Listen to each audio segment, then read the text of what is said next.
Jadi ini memang maksud dan rencana Allah. Dan untuk itu Yesus diserahkan. Untuk apa? Nah, dikatakan setelah koma, telah kamu salibkan. Nah, pelaksanaan penyalipannya itu siapa, saudara? Kamu di sini adalah orang Yahudi, Farisi, Saduki, ya, orang Romawi. Jadi mereka menyalibkan. Di belakang mereka, di balik mereka siapa? Iblis. Jadi iblis yang menyalibkan Yesus itu tidak keliru, tidak salah. Shalom saudaraku. Saudara, kali ini kita akan membahas tentang polemik yang hari-hari ini cukup mendapat perhatian, yaitu tentang sebuah pertanyaan yang sebetulnya sudah sering diajukan. Siapakah yang merencanakan penyalipan Tuhan Yesus? Apakah Allah yang merencanakan penyalipan itu ataukah iblis? Begitu ya, saudara.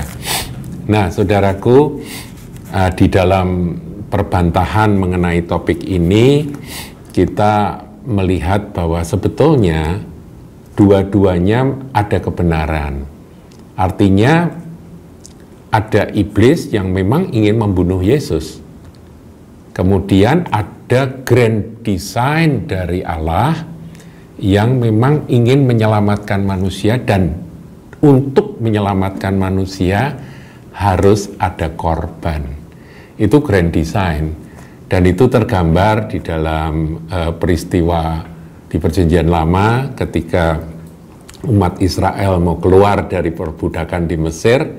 Mereka harus mengorbankan anak domba, ya kan, saudaraku?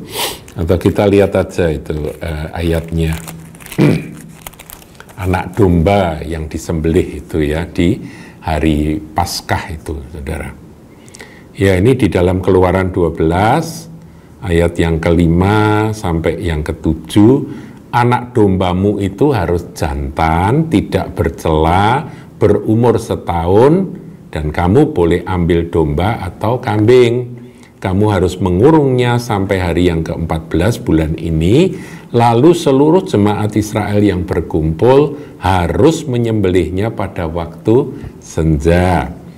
Kemudian dari darahnya haruslah diambil sedikit dan dibubuhkan pada kedua tiang pintu. Jadi ini pintu ya, saudara, kusen pintu itu tiang pintunya, kiri kanan.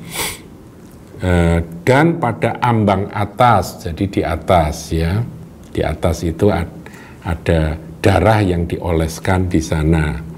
Pada rumah-rumah di mana orang memakannya.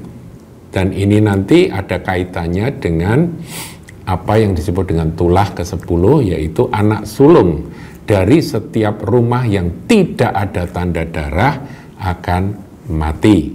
Jadi nanti malaikat maut akan lewat dan kalau nggak ada tanda darah itu akan mati. Nah, darah dari domba yang dioles di ambang pintu dan di tiang-tiang pintu ini adalah bayang-bayang dari salib. Betul ya, saudaraku ya.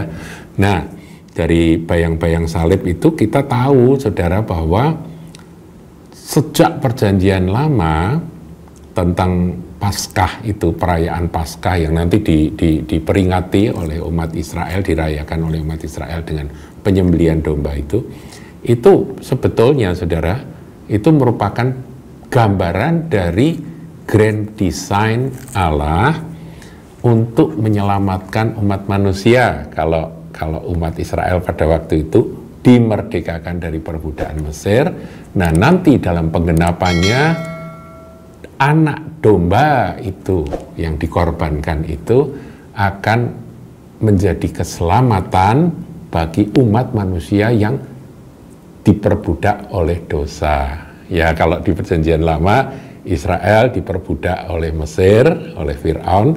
Kemudian nanti di Perjanjian Baru kita manusia yang diperhamba oleh dosa, kita bisa mengalami pembebasan, kemerdekaan, kemenangan, keselamatan ketika kita menerima penebusan yang dikerjakan oleh Tuhan Yesus di kayu salib, ya.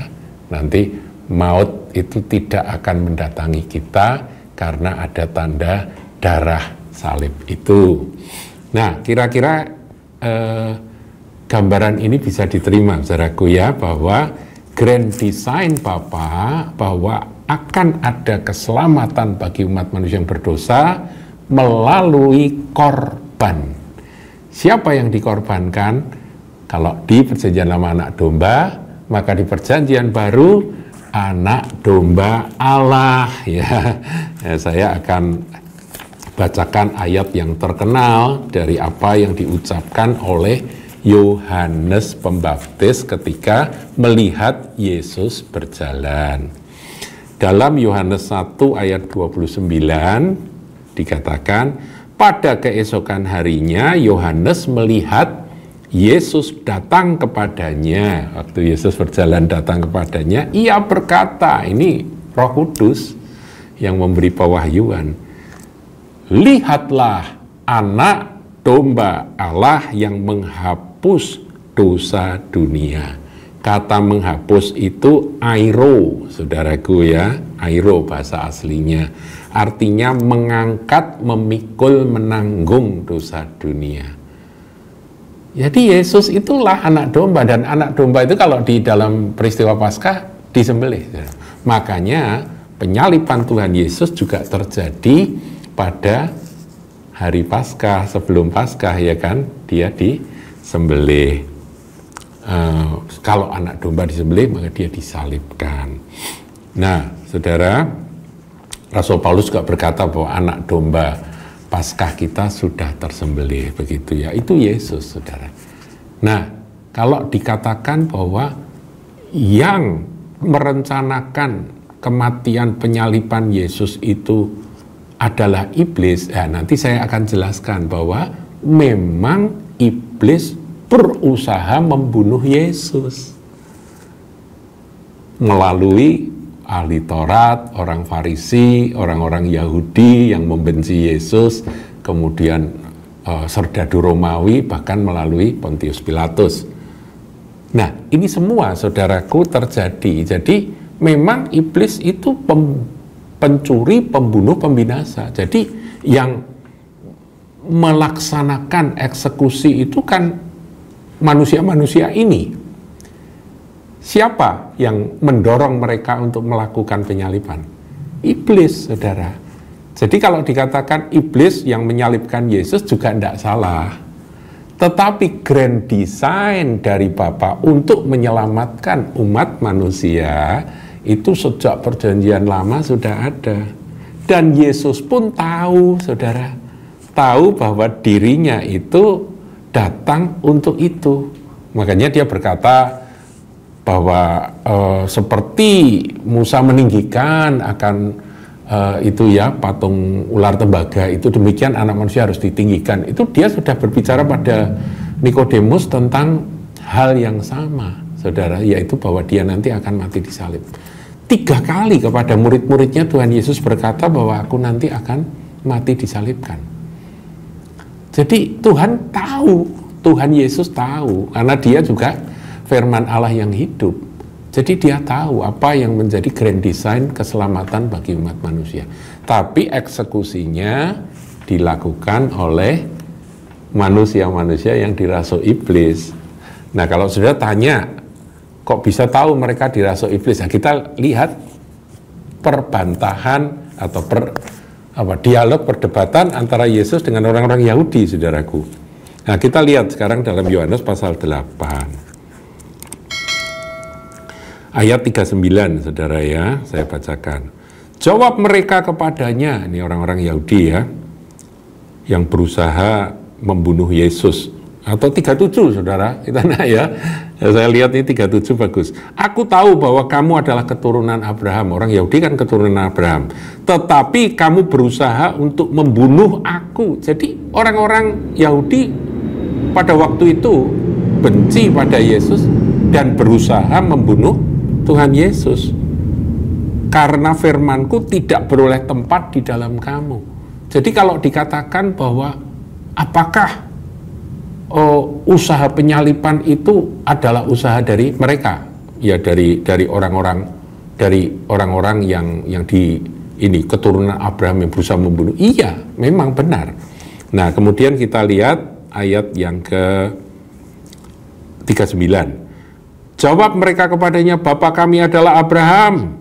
Kata Yesus kepada mereka, jikalau sekiranya kamu anak-anak Abraham, tentulah kamu mengerjakan pekerjaan yang dikerjakan oleh Abraham.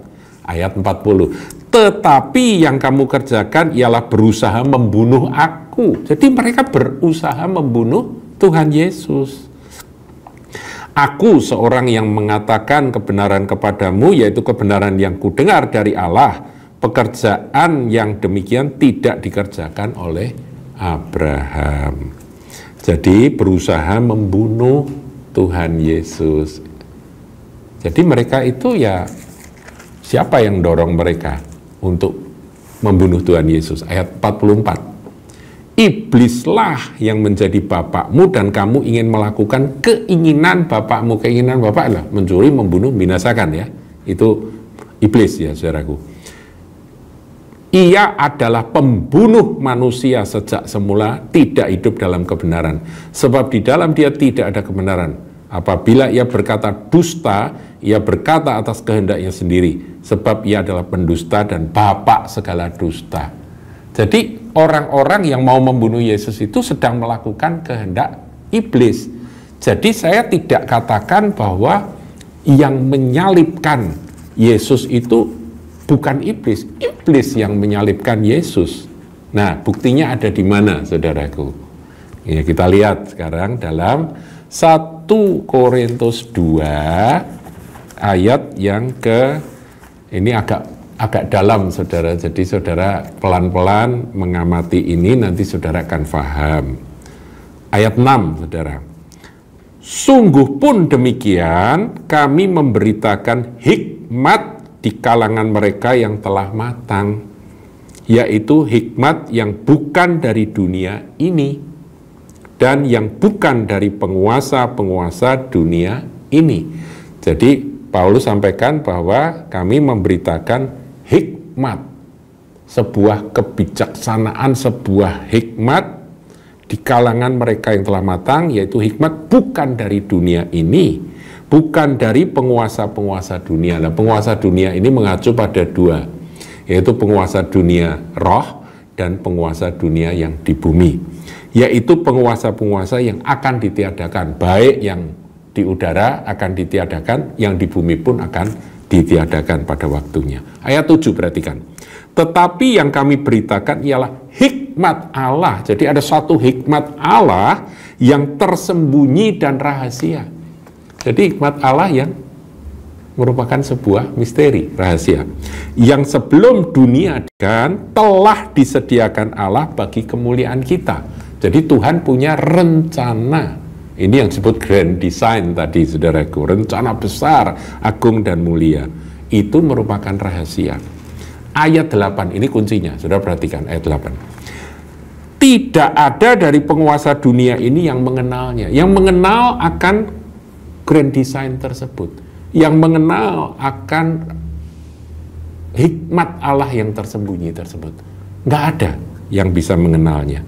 Sebab, perhatikan ya, kalau sekiranya mereka mengenal akan grand design Tuhan, rencana keselamatan Tuhan yang besar melalui korban tersebut, yang sebenarnya sudah tergambar di dalam peristiwa Paskah, saudara, peristiwa keluarnya Israel dari tanah perbudakan di Mesir. Sekiranya mereka mengenal akan misteri hikmat yang merupakan misteri rahasia itu, mereka tidak menyalibkan Tuhan yang mulia. Jadi yang menyalibkan siapa? Mereka. Jadi kalau dikatakan yang menyalibkan Tuhan Yesus itu mereka, ya penguasa di udara maupun penguasa di bumi, ya memang mereka yang menyalibkan. Iblis menyalibkan Yesus. Karena apa? Karena iblis tidak tahu akan rencana yang tadi, apa yang disebut apa, saudaraku, hikmat yang tersembunyi dan rahasia itu. Apa yang menjadi maksud Allah yang sebenarnya? Kalau mereka tahu, ya mereka nggak mau. Karena apa? Itu akan menggagalkan rencana iblis kan? Rencana iblis bukankah ingin supaya manusia binasa, tapi Tuhan merencanakan penyelamatan. Tapi keselamatan itu adalah melalui korban. Nah, saudara, Tuhan Yesus tahu bahwa dia harus dikorbankan. Makanya di Taman Getsemane Tuhan Yesus bergumul, Tuhan kalau boleh lalukan akan cawan ini. Tapi bukan kehendakku, kehendakmu. Jadi memang kehendak Allah itu supaya manusia selamat. Tapi keselamatan itu memang harus melalui sebuah pengorbanan. Harganya adalah harga pengorbanan. Dan untuk itu Yesus mati disalibkan. Eksekutornya, ya manusia-manusia yang dirasuk iblis. Makanya mereka teriak, salibkan dia, salibkan dia. Kalau saudara tanya, apakah itu Tuhan yang mengompori hati mereka untuk mereka teriak gitu? Ya bukan. Iblis, karena tadi sudah terbukti bahwa iblis memang ingin membunuh Yesus, ya kan? Bapakmu itu yang adalah iblis itu adalah pembunuh dari semula, memang berusaha membunuh. Tapi disitulah terlaksananya akan rencana keselamatan yang ada pada Bapa. Nah, saudaraku, kita lihat sekarang satu ayat atau dua ayat yang ditulis di Kisah 2 ayat 23 dan 24. Di sini, saudaraku, jelas sekali ini adalah khotbahnya Petrus, saudara ya.